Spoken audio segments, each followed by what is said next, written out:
You're listening to the Light Over Time podcast with David Sargent and Korey Bartos. It is May 3rd, 2025, and a lot has happened. A lot is going on always. We've been doing a lot of shooting, both of us, I believe. A lot has happened in the gear world, so let's talk about it. We're going to get into it. I have a cough today, so I'm going to try and not cough in your ear this whole episode, but should be fun. We also have some photography to share. How are you, David? I'm good, feeling good, a little sore, a little tired. Been doing a lot lately, but so have you. So we're going to dig into that. Yeah, sweet. So I just got back from a trip from Maryland, which we'll talk about. I kind of want to like speedball through some of this gear stuff before we get into the photography because let's do that. That sounds good. I'm not going to be super interested in talking about the gear after we're done talking about photography. And it's nothing crazy, but I'll use it to segue into some other stuff. Actually, there's only two little bits of gear things that I had on my end, which was the 50 to 150 release and the $400 to $800 price hike.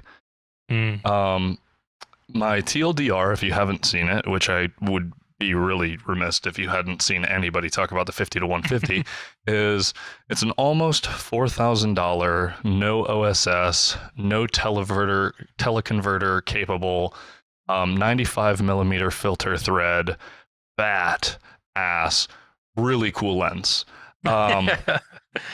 Controlled optically, it's really pretty. It's not so much bigger than a 70 to 200. It's f2 all the way across the board. What do you think about it? You know, I love it. I definitely would use the lens, definitely out of my price range, but I love that Sony came out with something after all these years of developing lenses that are smaller and corrected digitally. Finally, they're like, okay, you want something that's not corrected digitally? You want something with optical excellence right out of the gate? Here you go. Here's what size it's going to be, and here's what it's going to cost. That's the reality of it, and I think most people who are looking at this lens seriously don't mind it. The price is what it is, and it's for professionals, and that's just the reality of that type of equipment. Yeah. So I'm not mad at it for sure. Looks like a beautiful, it looks like it produces beautiful work. Yeah. It's definitely pretty remarkable. I think seeing that it has the like nameplate on it, like the big 600 f4 and stuff like that, definitely helps you visualize that, hey, this is not like, this was never going to be for you if you're on a budget. This is like the best of the best with honors, sir, kind of situation. And it delivered. Like it just fully delivered, which is pretty incredible. Now, kind of weaving in that price hike, I wonder if the price that was released is like with that tariff in mind, or if this lens is going to get like a pretty nasty price hike. Because if this thing's like $4,500, this is a brutal lens. Sub $4,000, you start to think about it, especially if you're doing like, I know Jared Poland did like a bunch of baseball stuff with it, and it was pretty cool for that. But if you have a A7R5 or an A1 or an A1 II, one of these 50 to 60 megapixel sensors, you're not sweating that it's not a 200, quite as much. And it's so sharp. Events, like any type of like run and gun, I need the best of the best. This is going to be every serious like concert photographer's dream. This will be on every wedding photographer's camera. Yeah, if you're every main camera, like the other one's going to be a wide. This is the other lens. Yeah, if you're a high end like proper wedding photographer, there's no way you're not looking at this like, that's my wedding day. Now it's and that's heavy. Coming from someone who ran primes for most of the weddings I shot. Yeah, I loved an 85 and a 20, 50 and a 20. Didn't mind that. I shot at 70 to 200 for a while, but I switched to primes because they're the primes that I had access to were faster and certainly sharper than the 70 to 200 that I had. But a 50 to 150 and a 20 on the other one, nothing else is needed. Yeah. Down to f2, I'm not missing 200 millimeters when I have f2 at 150. Not missing it one bit. And like I said, for the deliverables that I use anyway, like I can crop in that 26 megapixel crop mode on the A7CR is nuts. So, Yeah. it's just wild. I love it. There's a version of my life where if I start taking this serious, I've realized actually in the last like little bit of time that I'm way less serious of a professional photographer now, which is like good and not good. It's very complicated. I digress. Sure. So I don't necessarily need best of the best on our Sir anymore, which is kind of nice because like I'm mostly birding right now. But I would get the 28 to 70 and the 50 to 150 and shoot 99% of anything that I would ever need, which is magical.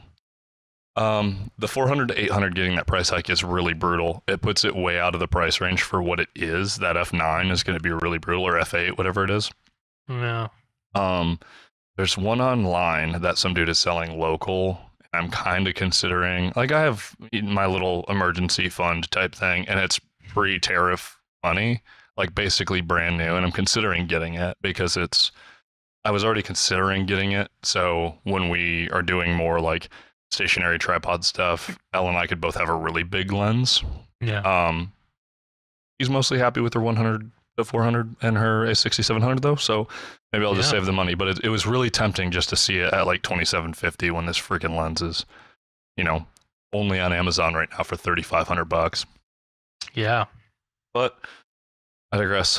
On all the expensive ass Sony stuff, we do have a announcement coming from them now, and if I'm supposed to figure out anything, if Andre Pizzini has any idea what he's talking about this go around, FX3 replacement. I'm not excited about an FX camera. I was kind of hoping we'd hear something about an A7R5 or an A4, maybe, if that's the case. 7.5, yeah. But yeah. So that's going to happen very soon. All of this gear swirling around has made me, I just sold my A7S3. I was trying to figure out what I wanted to do. Yeah, RIP. I'm just not doing serious video stuff right now. And if it's that serious, I'll rent like a FX3 or something, but I'm just not. Well, I was going to say, I see a future where an A7S3 probably comes back in your hands at some point anyway. Maybe, but right now, it literally, I was using it for this show. Right now, this is the A7 IV. Sure. And the A7 IV is great for video. I still use it all the time at work. The A7CR, I guess I'll just go right into, do you have any other gear stuff? Nothing like that. No. Okay. So going right in from all that gear nonsense to kind of what my situation is, we go to Maryland, and I'm trying to, I sell the camera, then go to Maryland. Yeah. Where we're basically birding the whole time. We went to the Blackwater Refuge. We went to Chincoteague Island National Wildlife Refuge. Some really great spots on the Eastern Shore, all over Cambridge, Easton, St. Michael's, Bosman. And other than really kind of the burst rate, let's say, like it's 8 FPS. That camera shoots at like 5 FPS. And the fact that I can only go up to 1/4000th of a second, it's delivering the bird photos I want. So the A7CR is solid. I couldn't really justify dropping literally my entire like fun money savings on an A9 III. I really was close. I know. Had it in the cart. I was talking to you about it. I was talking to Elle about it. She supported the idea. And I was really into the idea. But then I was like, okay, so what? Then I throw the 40 on the A7CR and it just sits. I take some snaps with it and then whatever. Dude, I commend you. When you have the significant other on board encouraging you and you not pulling the trigger, that takes another side of somebody that usually doesn't come out. I mean, it's just a lot of money. And it is, for good reason. I mean, the camera's awesome. I rented it. I know how nice it is. I would never freaking miss a shot of, today I missed several times trying to get a swallow taking off of branches. And that wouldn't happen to me anymore. But for a lot of money. And basically, Elle entertains my ramblings and Yeah. talking quite a lot, and she's learning a lot now that she's using these cameras, and she understands. She knows what she wants. I kind of came to the conclusion that the things that I really want are like 20 frames a second. 20 frames a second would be amazing. At least 1/8,000th of a second. Like, I do want that 2 card slots, the kind of the deal. And then like 45 or more megapixels, where I can still get a little bit of a crop. Do that. I'm just gonna wait because I don't think 1/8,000th of a second and just a burst is worth spending thousands of dollars when I'm still obtaining photos.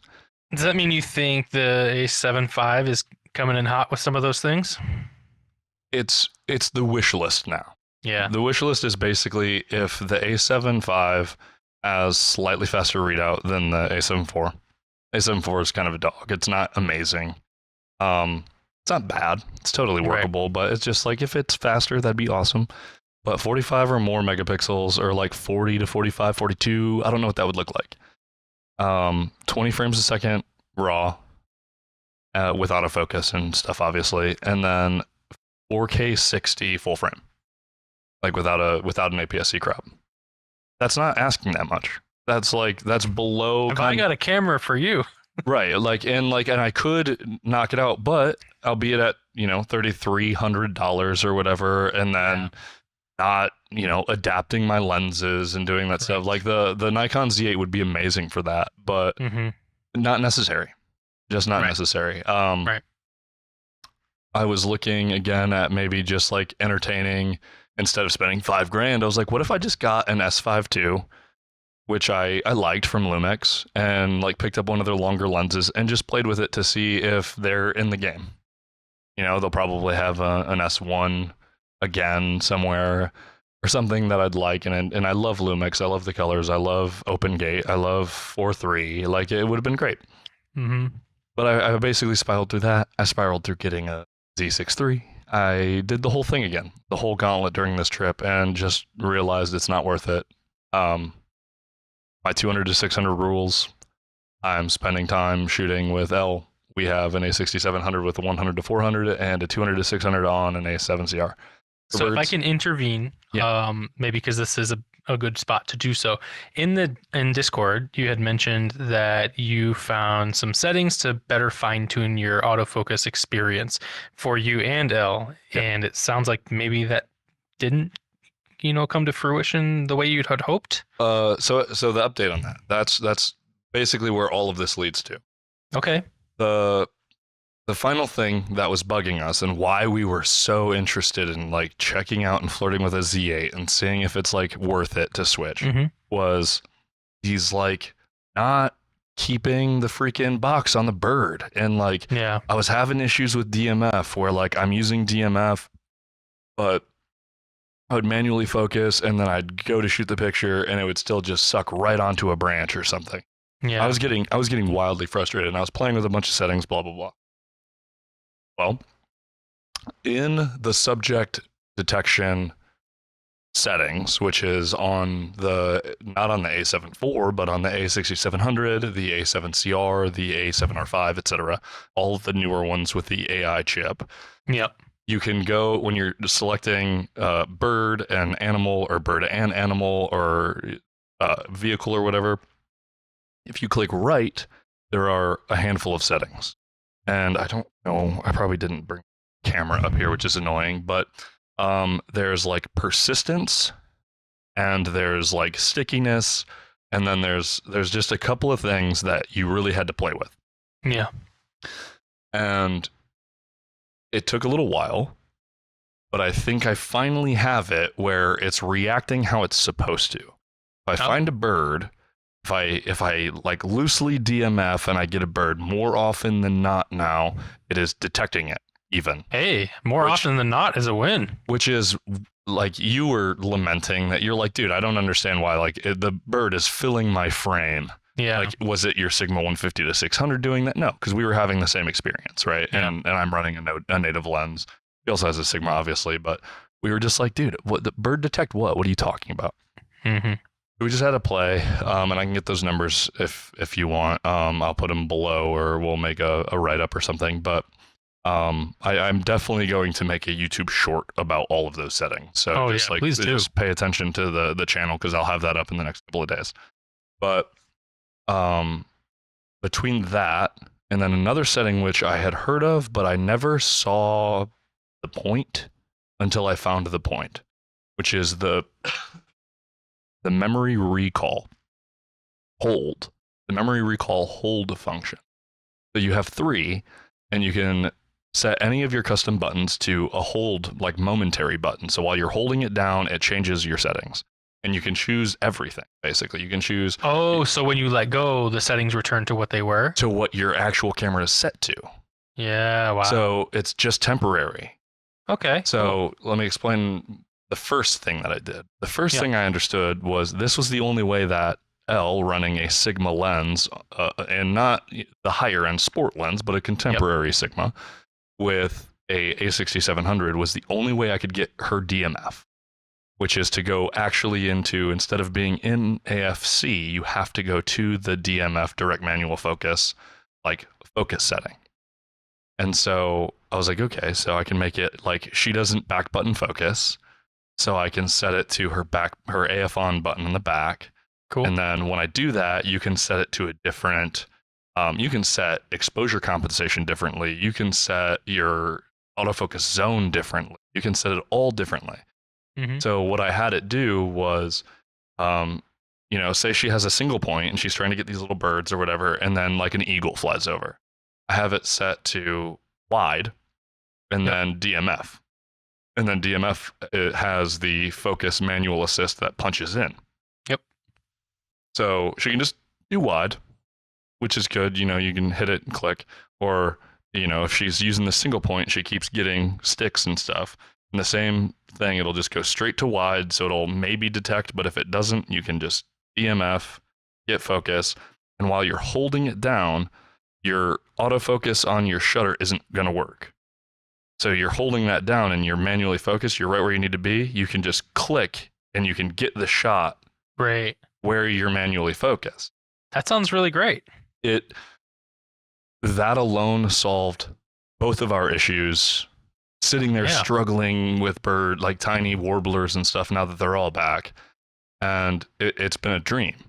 So I took it a step further. I actually went to my AF on is just wide and then has a couple of different like setting things, but it's basically like I'm single point. There's a bird in the sky. I can zoom out, hit AF on, zoom in, and like bam, I can catch these birds in flight out of nowhere. I got a bunch of swallow shots doing that now. That's like awesome. And those are fast, right? Like we're driving along the road. There's water on either side at the Blackwater Refuge, and I'm just like, bam, I'm gonna get these swallows, and I'm just like working on it and testing it with that. Tons of eagles, tons of stuff that I'll share here in a little bit, but that was epic. And then now, so my DMF is my lens button. So I hit the button on my lens, and then I can use my other finger to manually focus. But I also have it pumping up the exposure compensation a little bit. Because most of the time I'm using that feature where I'm looking, little birds through sticks and stuff. I almost always want more exposure. Because it's probably backlit in trees, or it's like in dark bushels or something.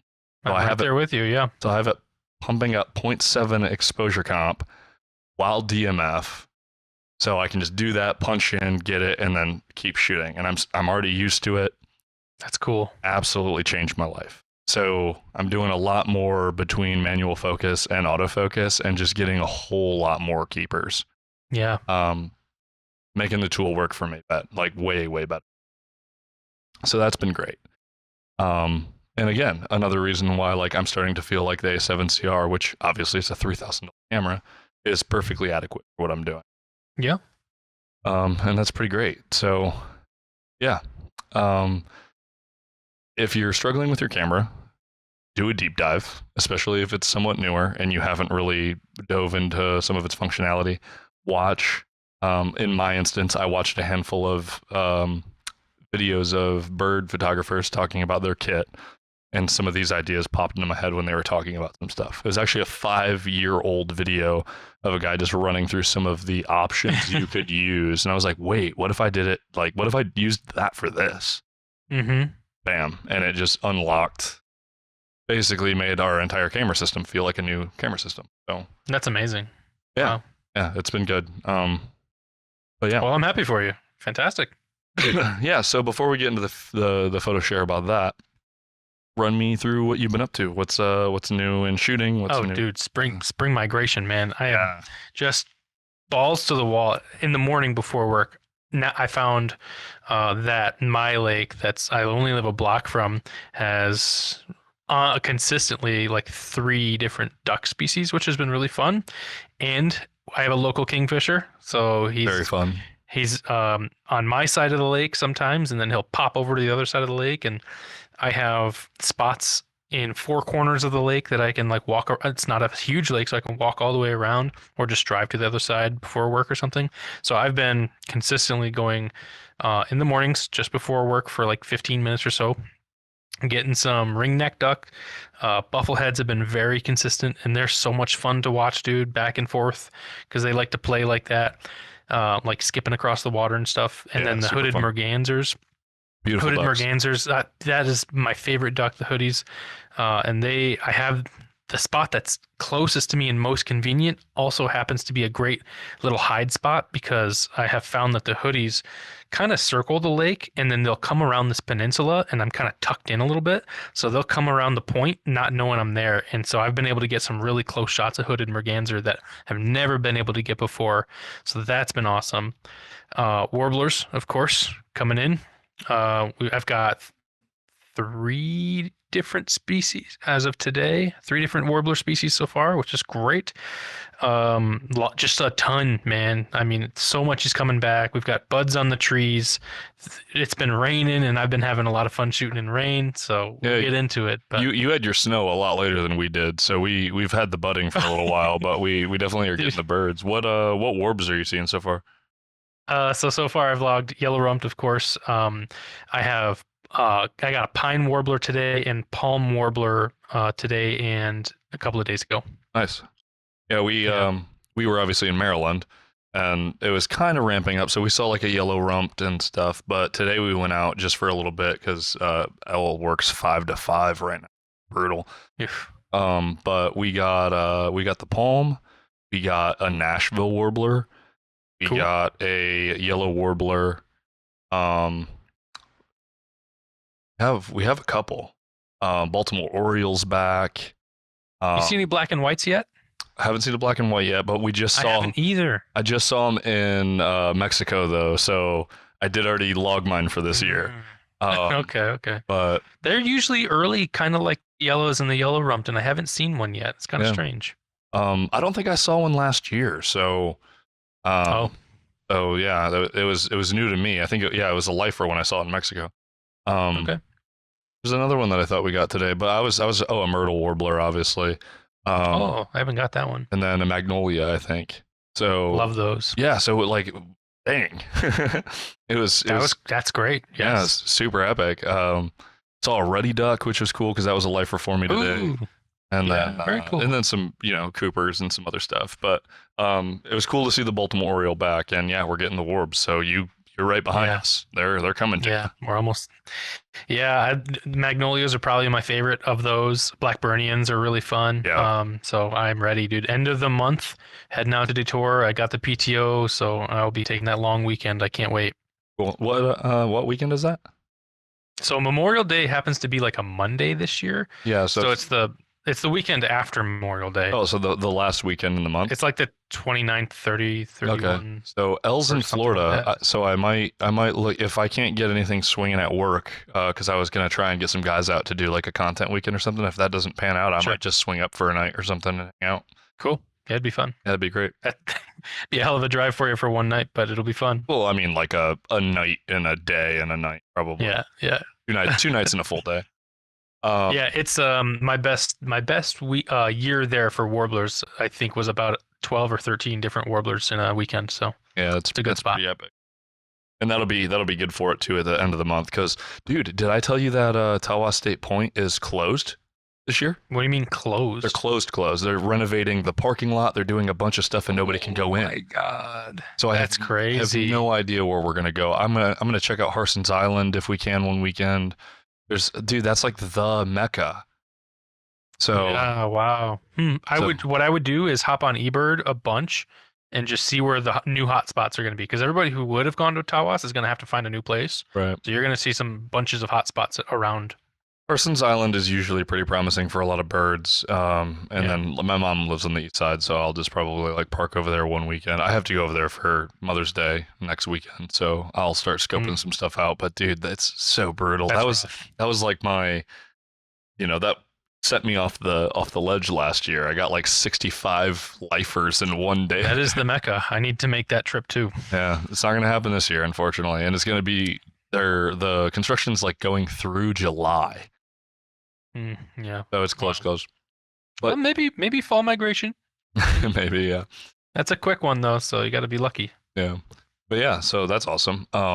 I'm glad you're starting to get proper. I'd love to properly hear your story about the weekend and the videos you sent me. Yeah. So I guess just leading up to that, I'll make this quick and say I've been really enjoying just getting comfortable with the Z8 Yeah. and the 500. I know that I like put on the stories like how much I'm shooting, and I do this to myself, and I'm really just having fun. What it's really about for me right now is A, I'm excited I got new gear. B, it's spring migration. We've got targets everywhere. And so C, I'm learning just how to be comfortable with this camera and how to trust it. And I've got customizations going on now on the lens, in the body. All my FN buttons are like literally I was still customizing yesterday.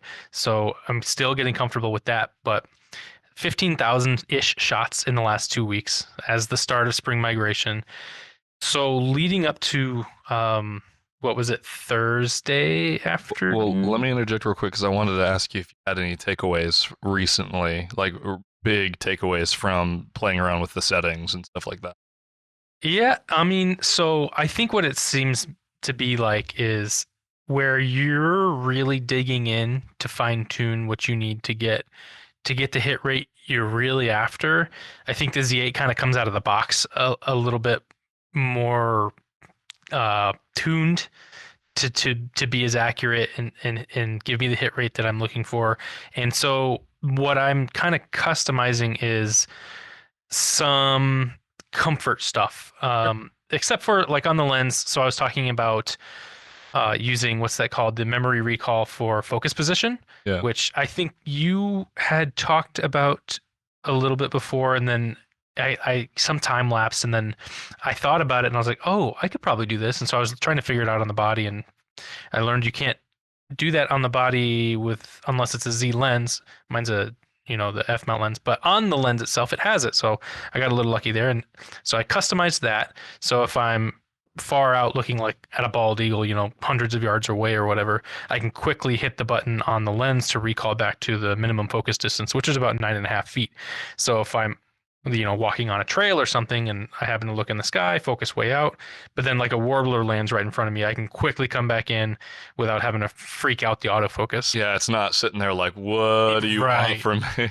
Mm-hmm. That's Because epic. sometimes that'll happen if I go the other way around. If I'm like looking at a warbler real close and then I happen to see something way up in the sky, I have to be able to find it real fast. And if it's not in focus, it's quite blown. So it's hard to really see what you're looking at. And do you have full time on that for manual? Can you just like rack the hell out of it towards infinity? Cool. Mm-hmm. I think. And I've been using manual focus a lot too. So that's one of the other things is because it's not a zoom lens, I'm not having to think about that. So I'm looking at like these warblers today and over the last couple of weeks through some branches, and I am able to trust the autofocus to a point, but no camera gets through thick branches perfectly. Just there isn't one on the planet that's going to pinpoint that bird through a bunch of branches. But you can find certain lenses that are better suited for manual focus for this stuff.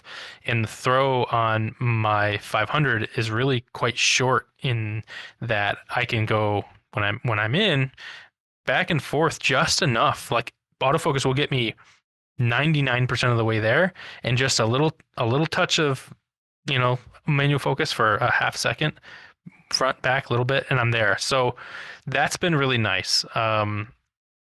It has been just a joy, like to just like I know I kind of seem like I'm complaining about all the images I've taken.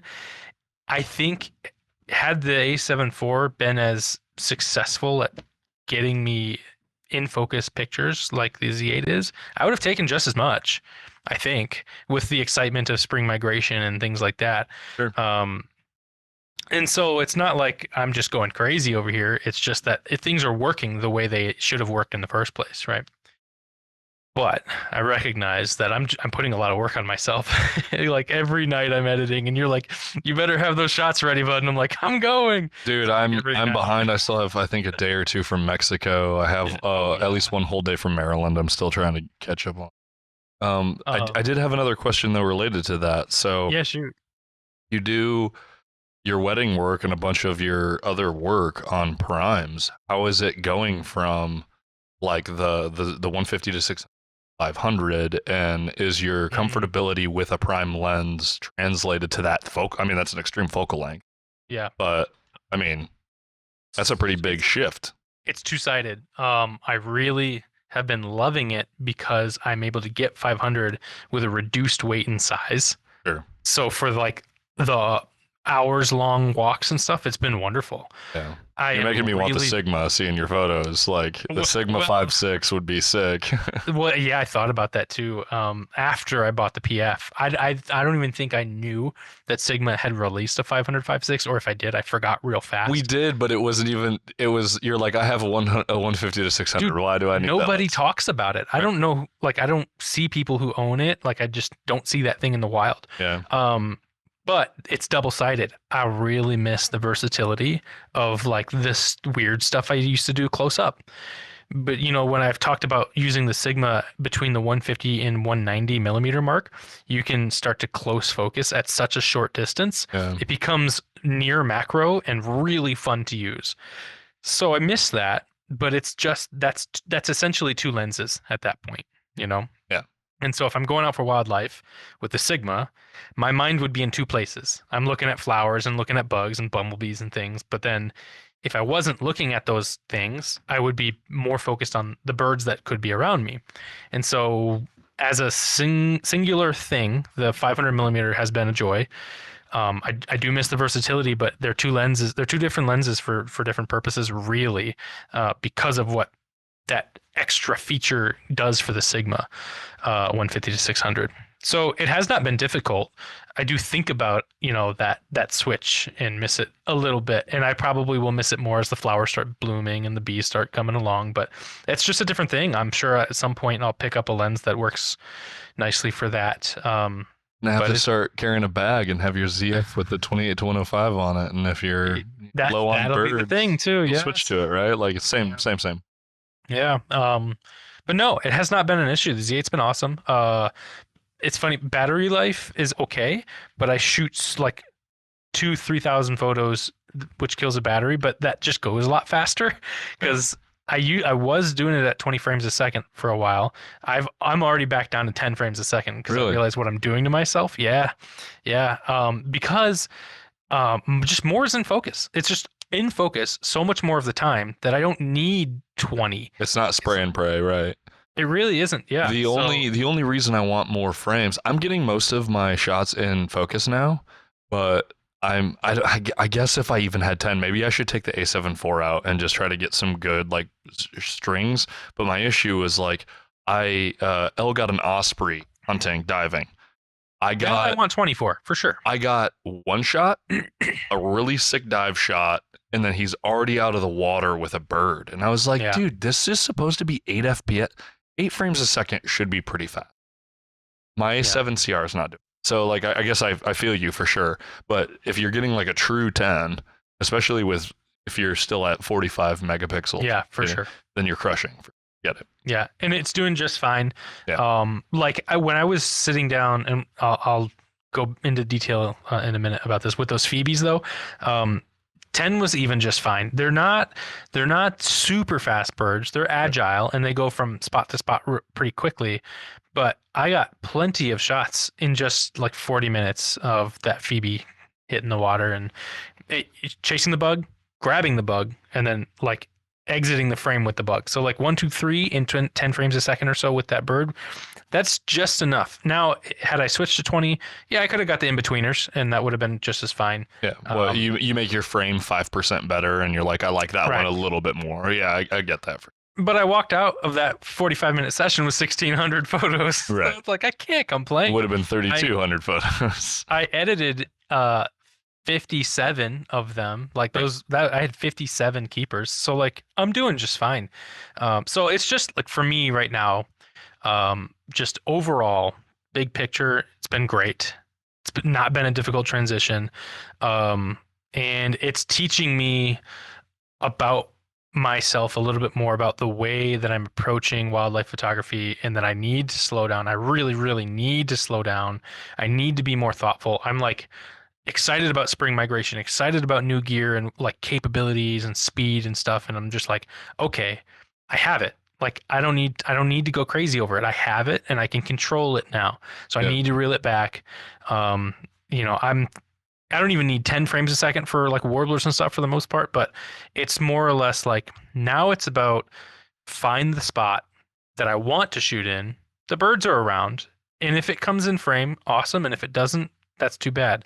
Because there's like, I've been watching a bunch of people like Scott Keys and I think I had some other people on Instagram that I think I posted I shared a reel and a story today about the same concept as slow birding, right? Like find the spot that you want to see the birds in. You know, if the eBird hits are around, if you know the birds are in the area, get your composition like landscape photography and put the time in. If you can afford to put the time in, you'll get the shots you want and they'll be way better than chasing that bird around a trail.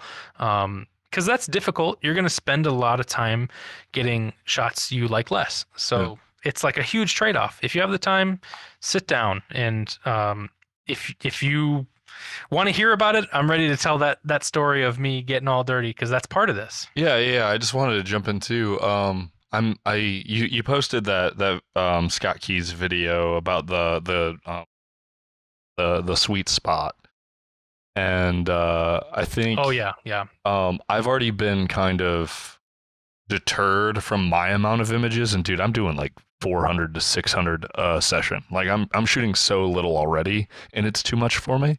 Like I get overwhelmed, and because I'm doing photo at work, stuff like that, and I'm trying to just get my stuff so I can get it on Berta. There's all these freaking, especially Maryland had all these freaking shorebirds, and they all look exactly the same. And you're sitting there trying to figure out which one that's a Dunlin and like a short-billed Dorchester and all these freaking things. And like, Elle loves it. Elle loves that. But she's more about still just scoping out all the birds and getting the numbers up. Documentation. And I really want to get some of these better photos. Yeah. And that video helped me a ton. Oh, good. I ended up watching like 4 or 5 more of his videos. Scott Keys is pretty dope. I'm going to go ahead and throw that video and another couple. He had one like, is camo worth it? And all this other stuff. Yes. And like, it was cool because it was the parts of birding that I had been thinking about, but not enough that like I started to put anything into practice. Because right now it's like baby girl has like 2 hours of free time, and we go find. Fortunately, we have like 20 and I understand that. Yeah, it's brutal. So I let it kind of be her ride.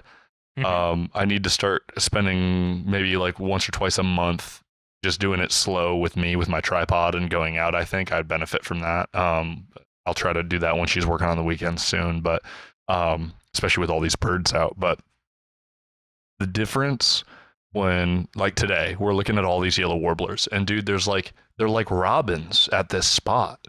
We went to Sleepy Hollow State Park, and there was probably, dude, I don't know, 20 yellow warblers. And they're fighting each other. They're acting like no warblers have ever acted in front of me. So like I was like, this is insane. But I got a couple shots. I got some sharp ones, and I went, now I observe. now I start to learn what this yellow warbler is doing. Yeah. And he's a little finicky, but he's a little bit more social than a lot of the other warblers. So he's like bouncing around us and stuff, and he's playing with his buddies. And I was like, okay, she's kind of gonna go down this path. Looking down that path, I'm looking at where these yellow warblers are flying, and I'm like, where do I hope one of these birds perch? Yeah. And I go, okay, well, the sun's this way. Screw that. And I'm like, and I'm kind of guiding our walk by trying to like shift her so the sun's at our back as much as we can, because like today was relatively overcast while we were birding, which sucked. Because slight overcast with a really bright sun basically washes out like 70% of like a 360-degree circle where you're shooting bird. So if you basically point your camera north of eye level, you have these gross, like if your lens has any chromatic aberration, you're getting CA. Like it's not a good time. Yeah. Like I hate the like, we have a lot more green now, so it's a little harder to get some stuff. But when you're getting into some of these still kind of dead trees, it's just dark dead trees, super bright, overexposed white, and these like shadowed birds. And if you even like pump up your exposure comp at all, you're getting like this like nasty CA with this like haloing around the bird, and you're like, this is miserable. I don't want a bird right now. It's bad. But if you just shift and you just try to keep the, I'm listening and listening and listening and trying to shift them to be towards the good area. And then, a freaking rose-breasted grosbeak like flies right in one of the perches that I started scoping. Yeah. And you really just got to start like looking at that sweet spot video crushed it for me, because I'm not necessarily doing exactly what he did there. I'm not being as patient as him, but I was able to still let it be a part of, we're hiking, we're going to keep moving. How do I shift us so at least where I'm pointing my lens isn't the worst direction possible at all times? That's a good start. Yeah. And so the sweet spot is much bigger for me at this point. It's not like that nice little tight little, I want this bird to go right here. It's like, I want this bird to be, I want him to be over here somewhere. And if I hear him tweeting and she gets a ping off of her Merlin and we like, where's that bird? The first thing I'm doing is f***ing moving and trying to just go like, I'm like playing an audible like I'm a football player, dude. Like I'm a QB, and I'm just trying to shift this all around the other way to make sure that bird's on the way that we're going to get an okay shot if we see him. Yeah. And that was the Nashville warbler. She was like, I need to see this bird. And I was like, okay, we should come this way, come this way, come this way. There's like a fork this way. Like you could probably get him easier that way, but you want him this way. And you know what that is? That's being proactive instead of reactive in a situation where it's easy to be reactive because you've got targets all around you and they're moving and you want to follow movements. Dude, you want a better picture. Yeah, and we have ADHD, so there's like 30 cool birds and we're like losing our minds and like But yeah. I'm glad the video helped. He's so I've chatted with Scott on a couple of occasions. He's a very pragmatic guy, and he is photographer first, but who knows his bird stuff. Dude, and he's like the least pretentious dude I've ever watched a video from. Yes. He follow him on Instagram. He's got great little stories where he just chats, and he's good dude. Yeah, I really liked it. And it again, I already put into practice a couple of his videos, like changing how I move, like knowing when I get set up in an area, dude, if you wait 20 minutes instead of 5, those birds are just going to show up. Absolutely. It's huge. His TLDR, his camo video where he was like, okay, full camo not moving versus just not moving, barely changing anything. Yeah. I was like, we just have to get to the spot where all the birds are and just stop freaking moving for 5 seconds. I brought this up like 10 episodes ago. Yeah. I'm so glad you're getting to it now. But it's real. And it is real. And I was like, I'm just going to stay put. And we found some really cool trails at Sleepy Hollow that we've never been to before. And they all go like under these bushes. They're like tight little paths under these bushes. And I just freaking mummied, like just full on rock solid. And then, dude, I'm like, I'm surrounded by 3 different types. There's a palm warbler, a yellow warbler, and a Nashville warbler. Yeah. All at the same time. That's within like minimum focusing distance of our cameras. And we're like really thick brush. So it's still super challenging, but we're like, dude, this is how you like really observe these. Yeah. I digress. I just hijacked that whole situation, but man, was that epic. Super That's what it's important. about. Yeah. Helped so much. I So mean, yes, for birding only, it's just a different approach.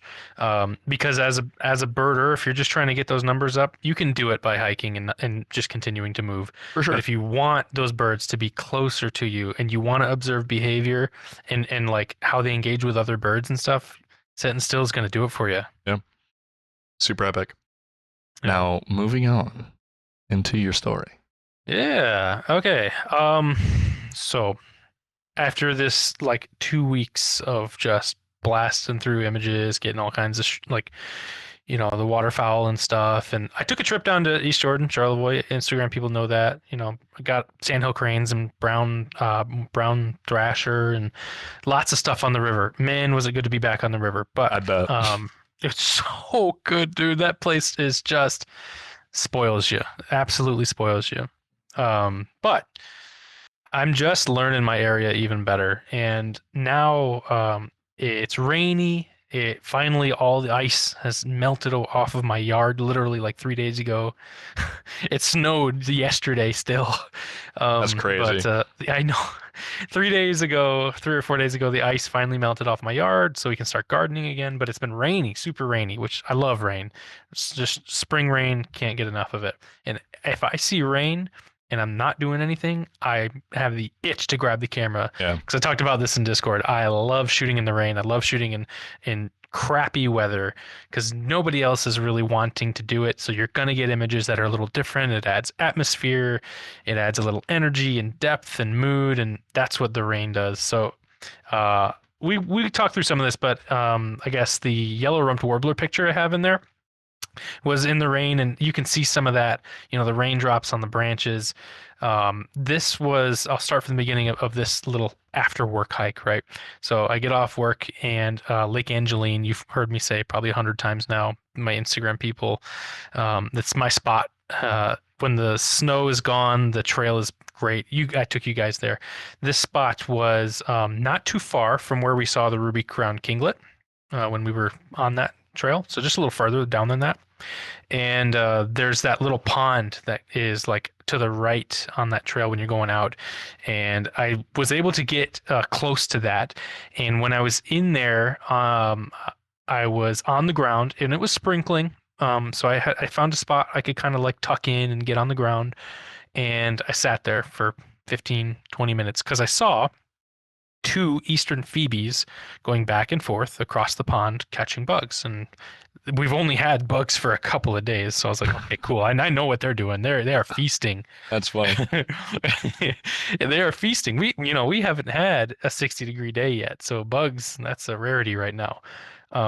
But I sat down watching these phoebes, and I'm getting them, and I'll get to that in a minute. But like you were saying, you sit for 5 minutes, you might see a bird, but you sit for 20 minutes, and the birds will come to you.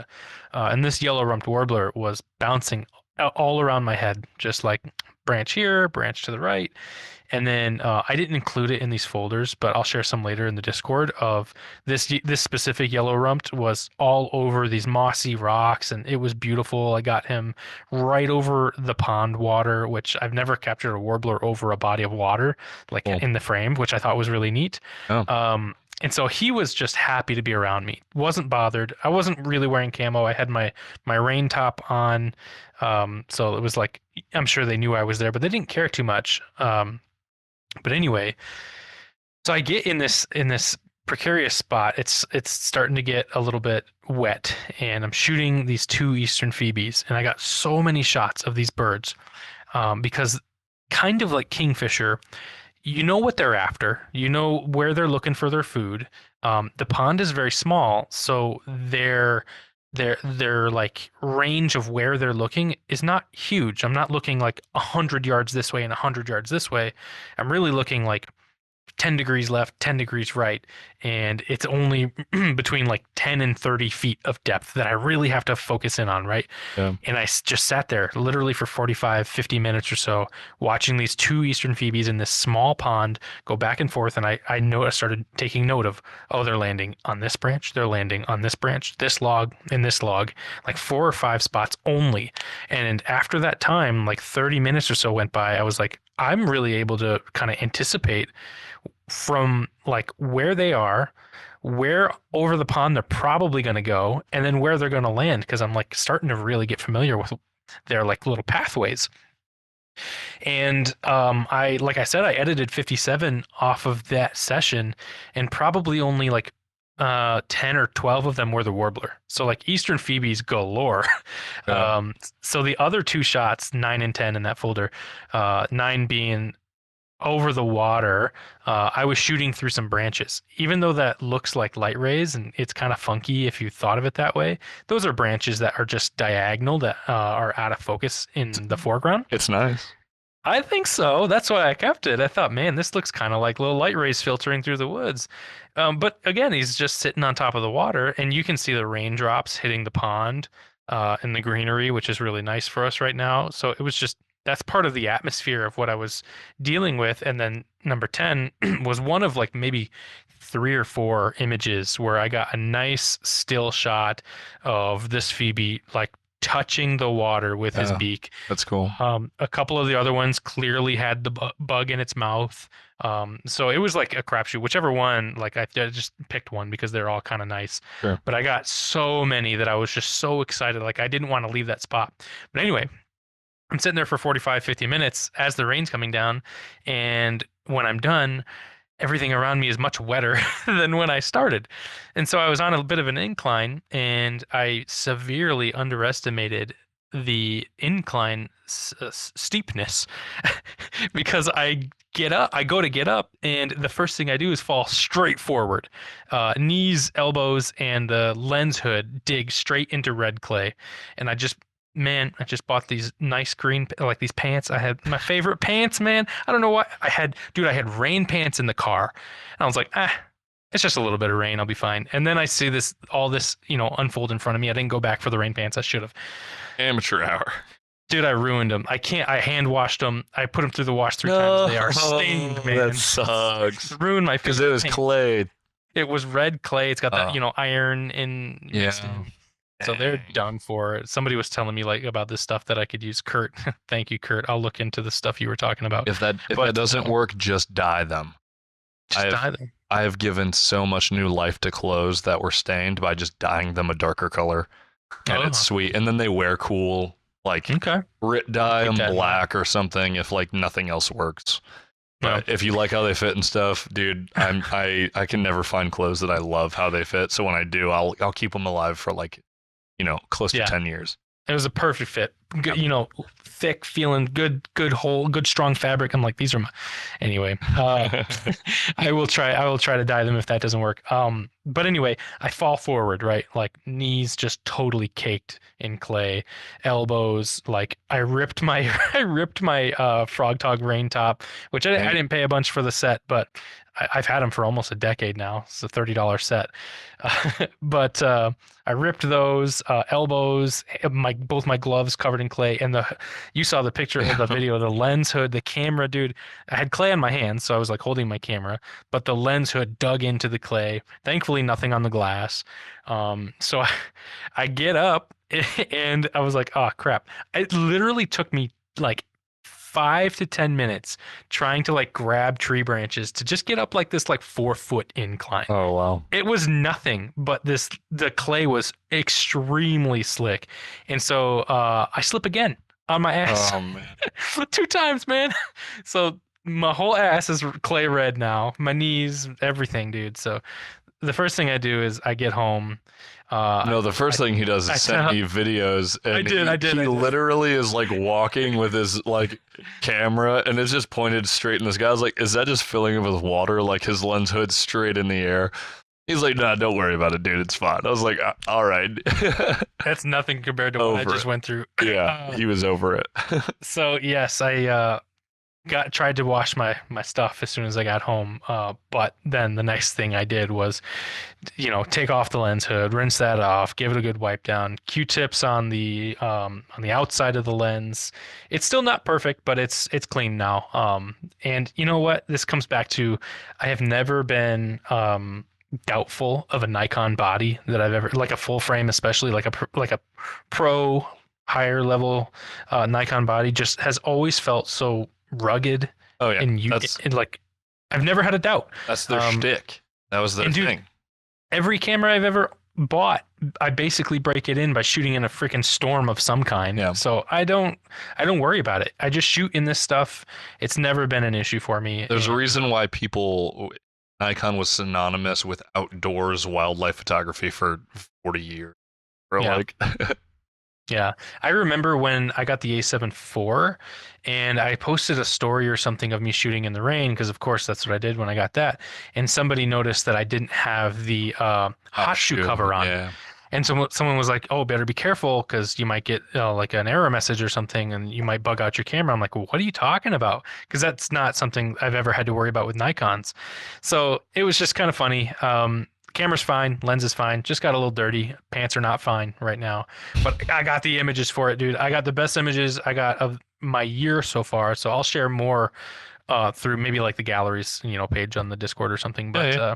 I had so much fun. Again, just reach out to either of us on social media. We'll get you hooked up on the Discord. It's a fun time. Yeah, because I'm sure you might see more there from me coming up than I'll share on Instagram, because I've been bombarding my stories and I'm getting a little over it trying to keep up sharing stuff on stories. And but Discord's a good place for it, because I can add the context and it can live in a spot and be there, and I'll be happy with that. But just a blast, man. I went out today too, but that was going to be my highlight for the spring for a little while. Yeah, but do you just want to run through these photos real quick? I can go back to one, and Sure. I'm in the photo share already, so I've been showing kind of the 8, 9, Cool. and 10 images, but we could start with this crane. Yeah. So comes back to being on the river in East Jordan. Also, are these 16 by 9? Are you shooting in 16 by 9? A lot. I'm not shooting in 16, but Okay. I am cropping a lot in 16 by 9 after the fact. Oh, okay. You just like 16 by 9, or I just like it for wildlife. That is something I'm thinking about a lot more, is like direction. I really like 16 by 9 for wildlife, because it's like if I'm, depending on where I'm placing the animal and where it's looking, I like that extra width of something to the composition, if that makes sense. That's just it's a random one for me. It feels random. It's not random, obviously, but no, I think that's. Oh, I just love it. Yeah. I mean, video. Whatever. Yeah. So Sandhill crane, something I've shot a lot on the river. I thought, just a side note, the water level is quite low in East Jordan. The river, that portion, like where the mud looks glossy, usually that's underwater. Right now, that would be totally underwater, and those guys would be pushed back like 50 feet. So it was really nice to have them so close. The sharp lens, man. It's cool. It's nice, yeah, very nice. 3600. Are you doing any post noise reduction? A lot. Okay. A lot, yeah. So I'll mask the bird and then put a little clarity, a little texture on it, and then I'll invert and duplicate and reduce the clarity and reduce the texture on that just a little bit. I'm doing that too. And then I go in, if it needs it, I'll use AID noise. Half the time I don't need it. 3600 probably didn't need it. Usually around like above 6400 is when I'm doing that. Sure. So Sandhill crane, just kind of nice. I got a bunch more of those guys. I think I posted one on stories I also really liked, of a Sandhill crane between two Canada geese, which I thought was kind of nice juxtaposition. So number 2 was that brown thrasher. This guy was cool. So I walked back to behind the watershed building, and I hear this bird, and then I hear another bird and another bird and a different bird, and it turns out it's all the same bird. These guys mimic or something, because Merlin was picking up brown thrasher, and I thought it was like 6, 7, 10 different birds. They have such a like weird call that you think is like blue jay, robin, all kinds of different birds, but no, it's just him. He makes a lot of noise. So I got to look at him. I thought it was kind of neat. And like you said before, bumping that exposure comp up when you're looking at the sky is the only way I like to deal with it, Yeah, and this looks nice. This lens renders it well, and I think so too. Not a whole lot of setups render it well, I'll be honest. Right. It's such a pain. I used to fight with that, but it's okay here. If you look at the autofocus sticks, if you're watching on YouTube, like it just this is a pretty cool. I'm pretty impressed with it. Dope. Yeah. Though, so the Nikon's weird. You're at like ISO 3600 and 1400. Is what's that about? Auto ISO does that. It'll go between. Oh, that's so weird. I guess I'm not an auto guy, so I wouldn't know. It'll go anywhere in between to get it just where it needs to be, which I think is fine. Yeah, no, that's totally fine. I just think that's crazy. It's wild. Yeah, it's cool. And then we got, I think these are bufflehead. Yeah, these are Love Elle's favorite. these guys are so, like I said, so much fun to watch. Usually I Iridescence like is watching pretty. them when they scoot from like left to right or something, because they'll like do like mating dances and they'll engage with other males and go back and forth and kind of, play fight a little bit. But in this case, these guys were hopping into the river from downriver somewhere, came upriver to me. And what I loved most about this image, maybe you know what I'm about to say, but the tail feathers just touching into the water That's on cool. that reflection, I thought was so nice. I had a sequence of maybe 10 of these of this happening, Yeah, it's and sick. all of them are in focus, and I love them all. But just that moment where that tail feather touched, I was like, "That's the one." I knew it instantly when I looked at the back of the camera. I was like, "That's the one."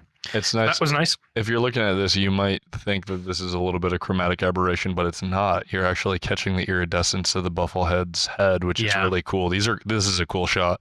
Elle wants to do yeah, a series called "Coming in Hot" with a bunch of different mm, birds, and this is the epitome of. This is wonderful. yeah. They're Oh, and 5,000 primed for ISO. that. Yep, Yeah, yep, yep. that's nice. Buffles are cool. They're definitely awesome birds. Yes, yes. And then, oh Ooh, man, pie-billed grebe. my I think this is my best session with a pied billed grebe yet, because these Yeah. guys, they are so shy. They're like the bird that sees you coming from a mile away, will turn its back to you, and you'll never see it again. Yeah. Or at least that happens to me with these guys. And I only ever see them one at a time, maybe two at a time if I'm lucky. But Only ever um, seen them really far away and one at a time. So this is well, cool. I'm lucky because this guy's on my lake, so this is back up here. So this is on my lake, so he can't be that far away because it's not a huge lake. And I was in, let's see, for this guy, I was on the other side of the lake, so on the opposite of my house, looking back towards my house because it's sunrise and he's backlit a little bit here. Excuse me. And so you got a nice rim lighting, but if you get in closer, you can see that he's flicking off water. He That's just great. came up and he's flicking water off. So I have a sequence of him shaking his head left to right in this moment, and you see all those water droplets lit up by the sun, which I thought was really nice. And then of course you've got the cattails that are out of focus in the front, and then the vertical streaks, I believe, are reflections of houses way back. So it just This all adds. dude, and this is so pretty because I saw some of these photos in your stories, and I was like, dude, there's like no sun reflection in water. It's like these dark, beautiful frames. Like Yeah. these are sick. Yeah, I really enjoyed that. I don't know if I'm going to top a pied billed grebe for a long time. That's a cool one. I'll be sure to share that. She'll. And then this guy, the hooded merganser, I didn't know which one to pick because this is that instance where I was talking about, where I'm sitting on the peninsula and he comes around the corner and he notices I'm there, but just in time for me to pull the camera up. And I happened to be in wide area AF, so I just hit the button and it focused on him. And he was I swear, at minimum focus distance when he first saw me, and I had it in focus from the start to the beginning, and I was damn near filling the frame with him at the start. So I got it. Got a bunch more I could share of this guy. Again, didn't know which one to pick, but I love when you can see the freaking feathers hitting the tips Yeah. of the feathers on the reflection. So again, just enjoying that. These guys are my favorite duck for sure. When the males are doing their little mating call thing and they pull back, and I just love that stuff. Yeah, they're cool. And the sunlight filtering through, of course. And then I remember telling you that I was like, dude, I just got these warblers in one frame. Haven't done that before. Yeah, So this is this really is the yellow rumped warbler and the palm warbler, my first sighting of the palm warbler. And they were kind of like back and forth with each other, not really fighting. I don't think they're being territorial, but they were just engaging, just kind of like bopping on the same little branch back and forth. I don't know if they kind of feed on the same things, but I know the yellow rumped eat more like berries and stuff, I think, where most other warblers don't. And that's why the yellow rumps are back earlier, because they usually have something to feed on before the bugs are here. But I caught them kind of engaging with each other, and this was just a moment where they came close enough that I could get them at 500 cool. in one frame and looking nice, right? Like they're not really too hidden. So Yeah, like looking at each other and relatively clear of all because there's tons of little sticks everywhere. there's a lot going on. That's super cool. And then this is on Lake Angeline. This is at just off the boat ramp. So these guys didn't really care that I was sitting there. But I saw them as I was leaving, and before I went home, I got out of the car, got everything back out, and had to grab a shot. So double Yeah. breasted cormorant. Yeah, Um, cormorants are always fascinating to me. They just look like dinosaur birds, and they're cool. and they're easy targets too because they're so big and they're not shy about like sticking out somewhere I and like drying they always off. And flex. They'll always put their wings out like this, and I always when I see them, I always go firepower and well, that's because how they dry off. They don't like yeah, to be wet, so they'll get up yeah, on a perch like this, and when you see the wings out, they're yeah. air drying It's basically. cool. They just look like they're just like Arnold out there, just Yeah. like doing thing. It's cool. So yeah, that's it. That's been the highlights for me, and Yeah, I've got so much more than this, but yeah. This I yellow had to room pick shot, 10. dude. So Shot 8 is cool with all the rain and stuff. And yeah, that's my favorite, dude. What I really wanted was a warbler with snowfall, and there was yeah, only a handful of days. Like yesterday, I might have been able to do it. If we get snow one more time, I might try, but that's such a short window. yeah, for sure. Yeah, no, that's good stuff, man. See it. Yeah. Really awesome. You want to run through yours? Yeah, we can just do that pretty quick. I don't have anything crazy, but I selected some. Most of these are from this Maryland trip. So we went to see my father. He lives out on the Eastern Shore. Like I said, we went to all these like different places. Basically, across the entire Eastern Shore is Yeah. beautiful. It's all like swampy wetlands and tons of woods. There's tons of wildlife refuges. Like on the ocean side, um, there's like between Virginia and Maryland, there's Chincoteague, Assateague Island area, and there's just a massive beachhead. So we saw tons of shorebirds. I think we probably clocked like 65 different birds and like 20 something lifers or something like that. It was crazy For the whole trip. for the whole trip. Yeah, but Cool. I think that day. Um, That but day, wow. but what's really cool is there's so many birds of prey and they're just so much fun for me. So a lot of these are birds of prey. This is just a Cooper's. Again, these guys just fly over and there's so much space for them to feast. Um, I like Cooper's. I was trying to get a sharp shinned. I still haven't got one. I think I might have got an out of focus shot of one this morning, which was devastating. But um, It I looks good. I love bald eagles. So this first shot of this bald eagle with a fish and a bloody bill and everything, just looking Yeah, I solid. thought that's what that was. Oh, I didn't even see the fish. I hadn't opened it up. Wow, that's Yeah, nice. he's dope. I love bald eagles, and there were so many. We saw I think there were 7, and they had a couple juveniles really high above like this little lake that my dad took me to, and I think they were like teaching the juveniles how to fly and stuff. Sure. So it's sweet to see like 6 at a time and things like that. So we just saw And them you're everywhere. just about looking down on him too, which is pretty neat. Oh yeah, this dude flew right next to me. Like this is It's crazy. This is crazy. obviously a 600, and I'm zoomed in a little bit. So this is about 4,000 by 6. So this is I don't know. He's probably 100 meters from me or something. But like, Sure. man, I probably got 40 frames of this dude. Yeah, Flying, super that's cool. cool. Bloody bill, big old fish with blood all over its face. Super cool. A juvenile without its red head. This is super pretty. Yeah. I was so stoked to be able to get so many good looks at all these birds and watching them all day long. I like shooting juveniles because they have such varying like plumage patterns. Yeah, Because once they get to be about 4 or 5 years old, they all look very uniform. But before then, they could be all patchy in different ways. So they're pretty cool. super cool. Love osprey. I think they're so fun because they're basically Yeah. like the best parts Oh, of look birds at of that. prey, but He's looking right at you. they also hunt like terns. So like you'll just Yeah. see them. I'll have to share it in Discord or something because I haven't seen her edits yet in her string, but you got like every shot of one literally like flew from the bay all the way over to us, and we're going towards the Bay Bridge to drive back to the airport to go home. And we Yeah. stopped at like this Holiday Inn, and there was this walking bridge by this little tiny bay. This osprey, we watched him fly all the way out from this very huge bay to this little alcove that we were in. He like flew over, dove, scooped a fish, and then left. Like he was like, I'm gonna show these humans over here this like cool vibe. but I didn't catch all of them. But I do have this guy, and he's cool, and he knows that I'm there, and he's like, "You want to see something sick, bud?"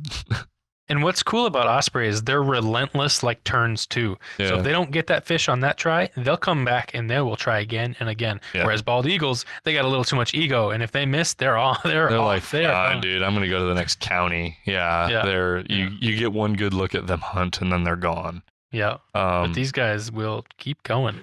Yeah, super, super cool. I love him to death. Yep. This next one's just a red tail. I was hoping that he was, a red shoulder or something, but again, Looks good. just there's a ton of them, so I was shooting them. Mm-hmm. The next two are actually Eastern Phoebes. This one was actually just before we left. And he's just proud and a clean little frame or whatever. I was gonna remove the stick behind his head, but I figured it was out of focus enough that I didn't need Oh to yeah, do that. I don't think. No, I think it's good. This next one though was on the trip, and we were at a little thing, and it looks like he has a roly poly in his mouth. Is that what that is? Yeah, Oh yeah, it it's does a kinda look roly like that. poly, and just really sharp, really clean on a branch under a little bridge, so he's related. Yeah, fun to watch though. Flycatchers and Phoebes, all that. If you can get some time to watch like one do its thing for a while, they're super cool. They are so much fun, and they're not too hard to photograph, as long as you're in an area that's kind of condensed with its food. Yeah, Because then it's not going to go too far. Yeah. It'll be bouncing, but you can start to anticipate. They're fun. yeah. They'll pick a few perches that they like the most, and then they'll skate Yeah. between them and just try to scoop up all these bugs. It's cool. Yeah. And then, so this last one is the only one that has like a little bit of a story. So we're hiking around. I think this is still, so this is Blackwater Refuge. This is our last day, and we're trying to find an ovenbird. And I still haven't got one. We heard them 100 times last year, and they have like a wild ass call. So once you like identify it, you're like, I can hear him. And then he like teases you because he's like super incognito. He'll perch and he'll chill and he won't bounce around. So he's really hard to find. And they're kind of like secretive. They don't love to be looked at and stuff. That's funny. I have an experience with one ovenbird, and he was not shy with me. Oh well, maybe sometimes they're not. This guy wasn't after we finally found him, but they definitely don't like to scoot around and move. But Ella, I think if I remember correctly, Elle had gotten one earlier, like an hour earlier, and she just really wanted me to get him because we heard him a ton. Yeah. We're looking around and we're chasing and we're walking, hearing the stupid call, and there's like 3 of them all over the place. And we're like, dude, he's invisible. This dude does not care. And then we finally found him. I was able to get, this is like, I don't even know. This isn't rain because it wasn't raining, but it's like. Oh, I thought it was. It's like dusty in this like Whoa thing, and it's really dark in there, but there's just this like beam of light hitting this ovenbird, and I'm like, you got to be kidding me. Huh. And so I got a couple of shots. He was singing and he fanned out his little tail and then gave us a shake. That makes it, dude. That tail makes it. Yeah, so it's kind of cool. And again, it was a lifer, so this is my first encounter with It's a good one for a lifer. And yeah, it was cool. So and those are my favorite when Elle and I are putting a decent amount of energy into trying to find one of these birds, and she's relentless. Like she's like, no, I'm finding this dang birds. And notice none of these in the folder are shorebirds or waterfowl or anything. Did you not? Were they like too far? Or No, shorebirds are so boring. I don't know. Like it's kind of lame. Like I got some cool ones. I have one like super goblin of fish, which is really cool. And I have a post on my Instagram where one was like trying to pick up the shell and run away from the wave coming in, and he was just suffering. Like he kept dropping it. He's like, no, no. And it was so frantic when I shot those frames, and it's so cute. see, you're talking about it, and this is what I know about shorebirds: is that they're kind of goofy and fun. I don't think they're boring at all. But so out there, there's just like, there's so many of them. And we're like, okay, well, there's probably 5,000 Dunlin out here. There's like some normal sandpiper dudes and like some stuff. And I'm like, I want to see give me like a piping plover, something that I can be excited about. But no, it's just all these, like, there's a million of them. And Elle is like dedicated. She's like looking through. Yeah. 150 of them fly, and she takes a bunch of shots, and she's looking through the frame, and she's like, no, but what you don't get is that like there's probably like 5 birds here. And I'm like, I don't care that there's 5 birds there. I don't have the patience to care. Funny. And she's sweet, and I love that about her. But I guess I got overwhelmed. Yeah. I'm a bird of prey guy. Oh, I And get it. she They're fun. really likes the shorebird. We're vibing. Though I should have put an oyster catcher photo in here because we got some great oyster catcher Ah, stuff. sure. And they were all tagged and stuff, so they were well known. Little they had a huge section of the beach that's all coined off and Well, whatnot. But either share them on Berta or share them on Discord because I want to see some of the shorebirds too. yeah, they'll go to both. They'll go to both. And again, if you don't follow David and I, it's on the screen. So like Core Bartos _ David Sargent. We're sharing all the time what we're doing. Yep. But yeah, it was fun. We got some good birds. I'm happy with these images. I'm happy with the 200 to 600. I love that lens to death. Nice. You know, it's again the crop mode and it's what's stopping me from going back to a 24 megapixel camera. Like I'm at 900 most of the time, handheld and getting amazing images. And it's like, dude, I without getting super mega or something, like there's no way I'm gonna beat that. Mm-hmm. So I've been in crop mode most of the time on the 500, so really 750 millimeters, and it's been awesome. Dude, the stabilization is so stupid good on that lens too. So yeah, that's cool. I get it. Yeah. Yeah. And it's plenty, like they're bird photos, dude. There's a million bird photographers better than me. These are not for other people. This is for like me enjoying the process of birding.